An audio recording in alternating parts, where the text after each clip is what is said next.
Hi అండి, welcome to our channel. ఈరోజు video వచ్చేసి డ్రై ఫ్రూట్ లడ్డు.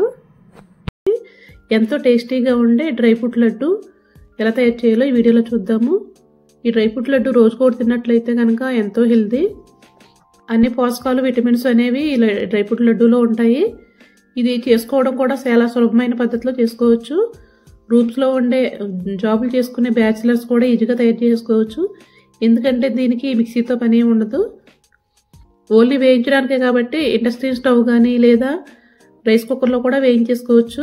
స్టవ్ లేకపోతే కనుక దీనికోసం ముందుగా చేయవలసిన పని ఏంటంటే కనుక కిమియా డేట్ ఉంటాయి కదా, మెత్తగా ఉండే డేట్స్, అవి తీసేసుకుని ఒక 400 గ్రామ్స్ వరకు తీసుకోవాలి. తర్వాత గింజలను వేరు చేసేసుకుని ఇలా చిన్న చిన్న పీసెస్ కింద కట్ చేసేసుకుని పెట్టుకోవాలి. మొత్తం మెత్తగా అయిపోతుంది. తర్వాత స్టవ్ పైన ఒక పాత్ర పెట్టేసుకుని అడుగు మందంగా ఉండేది, కొంచెం దలసరిగా ఉంటే కనుక మనకి త్వరగా మాడిపోకుండా నిదానంగా వేగుతూ ఉంటాయి. ఇప్పుడు ఒక 100 గ్రాముల వరకు బాదం పప్పుని తీసుకుని ఇలా చిన్న చిన్న ముక్కల కింద కట్ చేసేసుకుని వేయించుకోవాలి. 1 టేబుల్ స్పూన్ నెయ్యి వేసేసుకుని మంటని లో ఫ్లేమ్లో పెట్టుకుని కొంచెం మనకి క్రిస్పీగా అవి వరకు వేయించుకోవాలి. అవి వేసిన తర్వాత ఒక అర నిమిషం తర్వాత 100 గ్రాముల జీడిపప్పును కూడా కట్ చేసుకుని వేసుకోవాలి. కప్పు కొలతల్లో అయితే కనుక ఒక 1/4 కప్పు వరకు ఉంటాయి ఒక్కొక్కటి కూడా. గ్రాముల్లో అయితే 2 కూడా 100 గ్రాములు తీసుకోవాలి.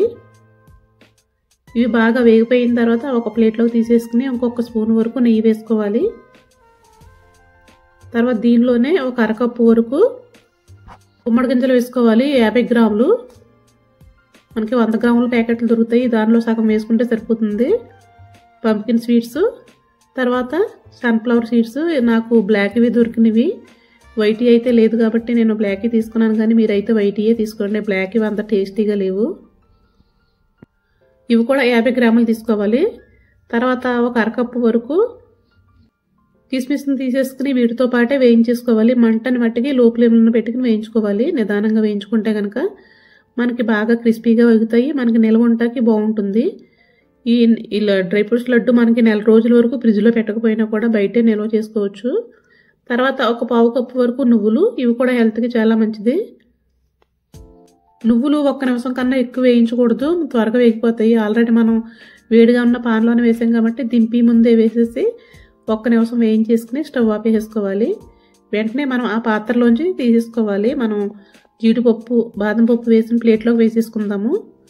మొత్తం ఆ పాత్ర అంతా క్లీన్ చేసేసుకుని ఒకసారి నువ్వులేమి లేకుండా ఇంకొక స్పూన్ నెయ్యి వేసేసుకుని మనం కట్ చేసి పెట్టుకున్న ఖర్జూరాన్ని వేసేసుకోవాలి.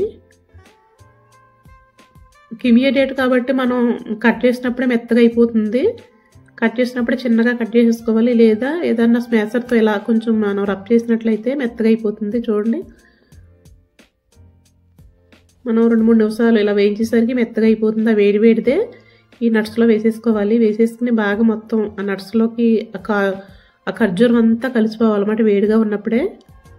దానికోసమే మనం ముందు గింజలు తీసేసుకుని ఖర్జూరాన్ని రెడీగా పెట్టుకోవాలి. మొత్తం అంతా కలిసిపోయిన తర్వాత ఈ విధంగా లడ్డూలా చుట్టేసుకోవడమే. వేడిగా ఉన్నప్పుడు చుట్టేసుకుంటే మనకి లడ్డూలు బాగా వస్తాయి.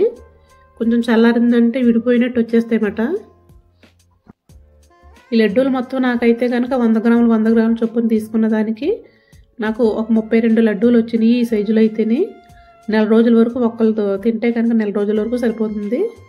అదే ఇద్దరు తినాలంటే కనుక మనకి 15 రోజుల వరకు వస్తుంది. మరి తప్పకుండా ట్రై చేసి చూసి ఎలా వచ్చిందనేది మీ ఫీడ్బ్యాక్ తెలియజేయండి. మోర్ వీడియోస్ కోసం please subscribe. Thank you for watching.